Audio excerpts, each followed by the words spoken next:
صباح الخير على احلى واجمل متابعين في الدنيا، عاملين يا رب تكونوا بخير.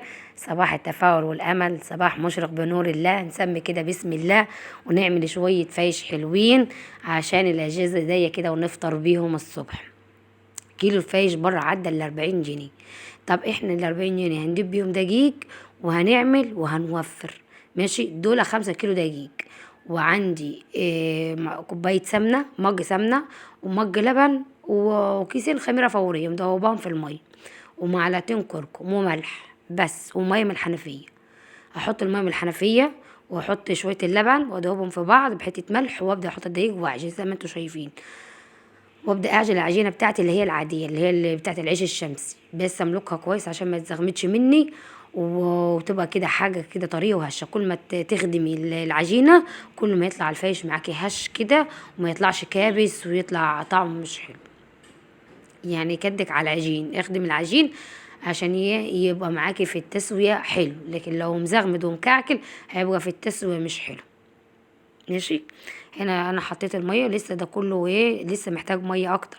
معايا هنا معلقتين كركم، هحط معلقتين كركم في الميه. انا حطيت اللبن قبل ما احط الدقيق، يعني دوبت اللبن في مع كوبايتين ميه بحته ملح قبل ما احط الدقيق، وابدا ازود ميه واحده واحده.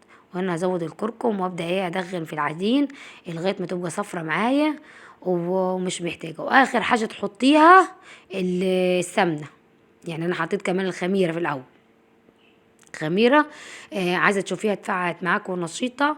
معلقتين دقيق في نص مج مية بالكيسين الخميرة، وتدوبيهم في بعض وتسيبيها 10 دقايق.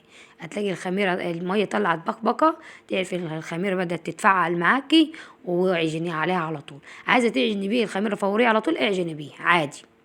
بس انا عشان الخميره كانت عندي ليها فتره بجيب الكيس اللي هو الكبير الكيلو، فانا احب بس اتاكد عشان ما استناش، يعني بحب اشغلها نشطه وبعد كده اعجن عليها. مش مش اول فيديو هعمله على القناه بتاع الفايش، انا عملت قبل كده. عملته من حوالي 7 شهور او 8 شهور الفايش برضو، بس عملته بالخميره البلدي اللي هو اللي انا بربيها، وتاني يوم نعجن عليها. دي هتعجن عليه من يعني في لحظتها، يعني مش هيستنى، هيخمر على طول. يعني دي الافران بتاعت الفينو بتعجن كده. هنا انا بشوف قطعته محتاج ولا لا. بصوا اهي كده، بعديها مش محتاج يعني غير سنة بسيطة، يبقى انا احط كده السمنة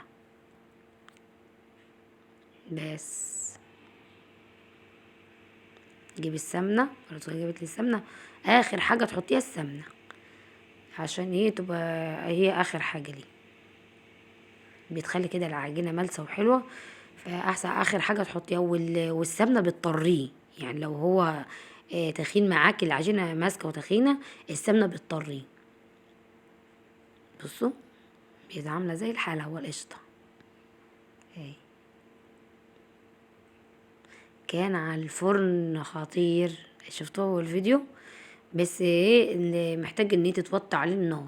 الخميره الفوريه ده يا دوب تجرسيه، تشغل الفرن وتوطي عليه النار، مش بياخد نار كتير لان هو بيبقى هايش من جوه. ايه،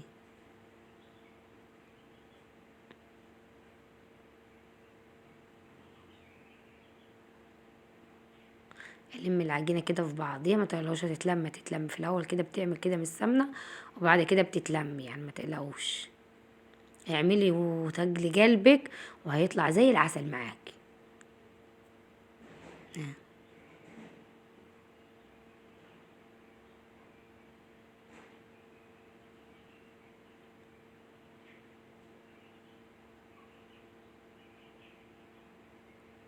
هتشوفوا بعد ما خمر عادي العجينة اللي هتتضاعف.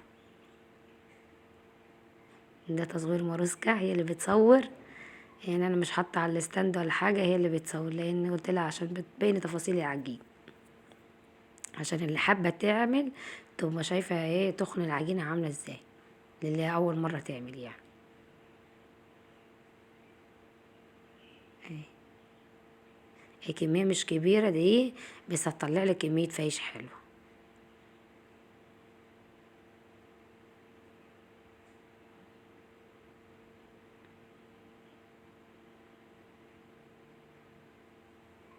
كل ده انا بلم في العجين. اهي.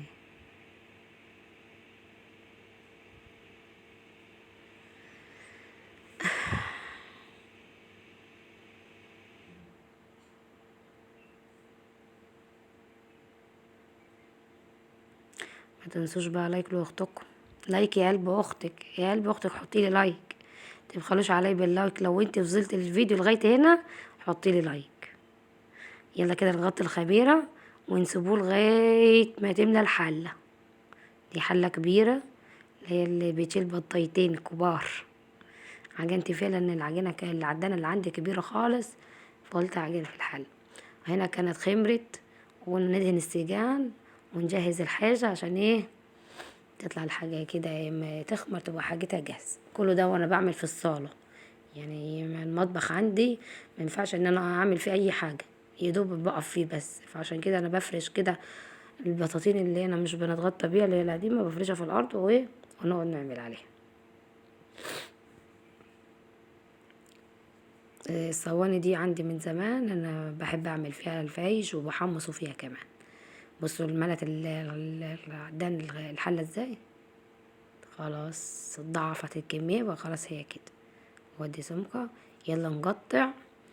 وبعد كده ايه نسيبه يخمر قيمه 10 دقايق في الصواني، واروح بعد كده مولع الفرن على طول. انا كنت، انت لو عايزه تحبي يعني ممكن يتسوى عادي على الفرن البوتاجاز. لو انت عندك فرن البوتاجاز نار فوق وتحت، يعني شوايه فوق وتحت، يتسوى عليه عادي جدا. لكن لو نار تحت بس يبقى مش هياخد وش احمر، مش هينفع.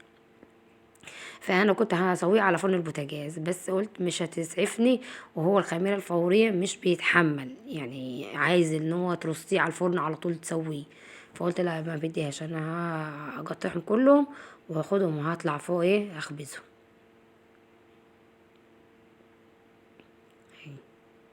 اذا الصواني الكبيره دي معايا دي بحط فيها 4، والتانية برضو بحط فيها 3.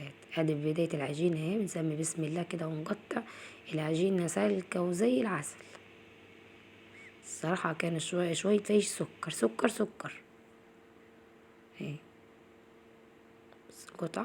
عارفين يا بنات، انا ساعة ما اتجوزت ما كنتش عارفة اقطع، وبعد ما اتجوزت بقيت ابص على حماتي واتعلم منها، اتعلمت منها القطيع. يعني انا متجوزة يعني حتى العجين ما كنتش بعرف اعجن قوي يعني. بعد ما اتجوزت واعتمدت على نفسي وان انا اجبرت ان انا اعمل كل حاجة في البيت، اتعلمت كل حاجة الحمد لله. اهو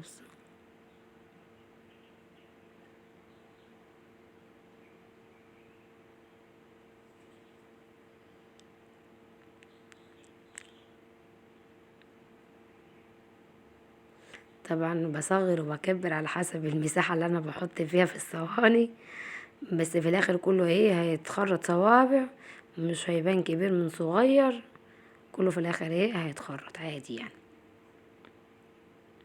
وانا بصراحة كنت عاملة كمية صواني قليلة، فقلت اضيق يعني ازنج عشان محتاج الصواني.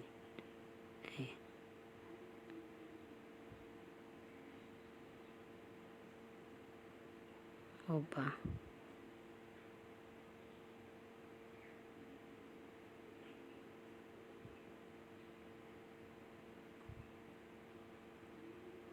الصواني الكبيرة برضه بحط فيها 4، ويدوب يختم بس ايه زي العيش الشمسي، يختم واروح ايه مسلمة عليه بوش كده مليان سمنة وسلم عليه. اليوم ده كان يوم زي العسل، يعني البنات فرحوا واتبسطوا وعملنا روح بهجة. إيه حسوا ان في كده ايام مقدسة بالنسبة لنا نعمل فيها. فكانت يعني ايام حلوة، يعني يوم حلو. واخدين بالكم انتوا يعني، واخدين بال. لو لسه ما اشتركتيش في القناة اشتركي في القناة، واضغطي على زر الاشتراك، وتنسى جنبيها كده ايه يظهر علامة الجرس. دوس على الجرس هيظهر لك تلات صفوف، دوس على الاول هو شعار الكل، عشان اي فيديو انزله يجيلك على طول اشعار بيه. مش محتاجة ان انت ايه مش تحتاجي ان انت تدوري عليه. ايه ده الفيش الصعيدي يا بنات، الصعيدي الصعيدي بالخميرة الفورية، مش الخميرة البلدي.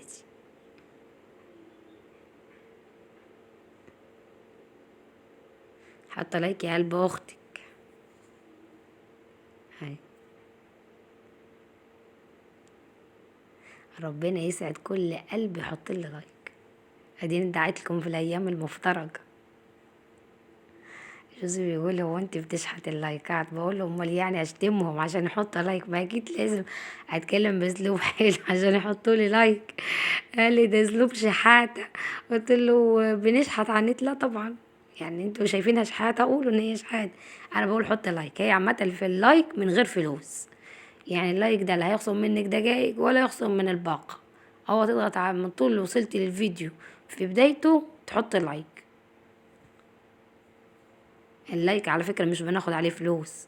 اللايك ده بيرفع الفيديو في قائمة البحث في اليوتيوب بس. لكن هو احنا مش بناخد عليه. اللايكات مش بناخد عليها فلوس نهائي، ولا بيتخصم من رصيدك انتي اصلا.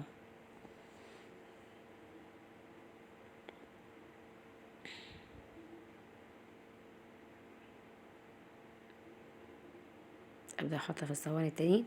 عارفين ان الصواني الصاج طلع احلى من الصواني الالومنيا، لان الصاج صواني الصاج متعتجه، معمول فيها جبل كده، فكان بياخد ويدي على النار، وكان ايه الدوران بتاعه حلو. لكن الصواني الالومنيا اذا كان عامل زي الكيكه حلو وكل حاجه، بس ايه مش اللي هو واخد نار في الجناب زي الصاج اللي حيطانها واطيه. اتاري الكعك يا بنات الفايش يعني عايز صواني حيطانها واطية عشان الحروف بتاعته تحمر. دي المعلومة دي عرفتها انا وبصان، لان انا اول مرة او تاني مرة عملت في الصواني الالومنيا ما لاحظتهاش. اول مرة تاني مرة دي لاحظتها. فانا بعد كده هعمل في الصواني اللي هي الحيطان الواطية بتاعت البسبوسة او الصيجان اللي هي اللي انتوا شايفينها قدامي دي بتاعت زمان. بس كده سلم. بصوا ختمت ازاي، وابدا اسلم كده اهي. انا مش بوطيه عشان يبقى عالي كده وفي قلب من جوه، مش بحب اخليه ايه مصفوط. خلي كده ايه عادي، واخلي صوابعي اتعلم فيه عشان لما يخمر الصوابع دي هتختفي، علامة الصوابع دي هتختفي، هو عارف ان هو ايه خلاص اكتمل خمرانه وعايز يتسوى على النار. الصينية دي كبيرة شايلة 4، بس الصينية دي لما بحطها في الفرن إيه ما بتشيل السجان تاني جنبيها. الفجر بيأذن اهو يا جماعة، انا بعمل مونتاج الفيديو مع الفجر. ادي الكمية اللي انا عملتها كانت خمرت وخدتها وطلعت بيها اهي. وادي الرصة الاولانية اللي انا حطيتها، شايفين بصوا كب ازاي وعلي ازاي، كان تحفة. وكانت الريحة يا لهوي الريحة كانت ضاربة. مع العلم انا معملوش بسمنة بلدي، عاملاه بسمنة جنة. وهنا كنت سويتهم ونزلت واخدت دش وغديت العيال وظبطنا الدنيا، وقلت ايه مفصصهم واسيبهم في الهواء قيمة ساعتين، وبعد كده اخدهم واطلع احمصهم هي والفرن سخنة شوية اهي. مراتي كانت بتصور معلش التليفون اتقلب منها. هوريكم حاجة من جوه. إيه البقعة اللي من فوق دي لسعة نار، مش جيل الخمران، هو خمران. إيه لا لو ما خمرانش ما كانش قلي على النار. إيه لكن اللسعة دي لسعة نار كانت عالية مني شوية. إيه بصوا دي الصوابع صغيرة، بص الحجم بتاعها ايه.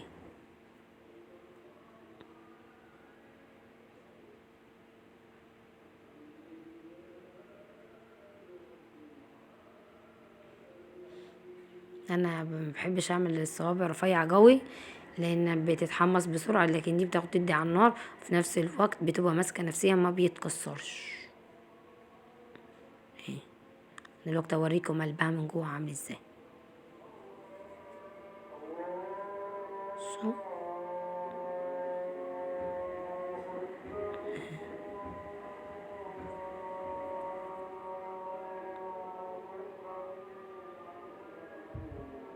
كان عامل زي الفينو من جوه.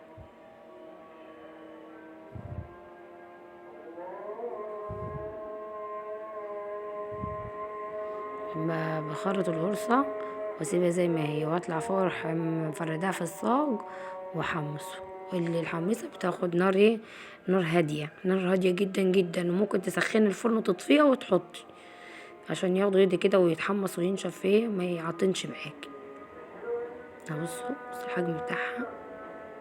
الكاميرا مش الاضاءة ان الكشاف بتاع الكاميرا شغال، الاضاءة مش باين. بصوا اللون من تحت وفوق اصفر ازاي، تحفة. تحفة، والطعم خفيف وحلو بشهادة كل من أكل منه قال حلو. الحمد لله.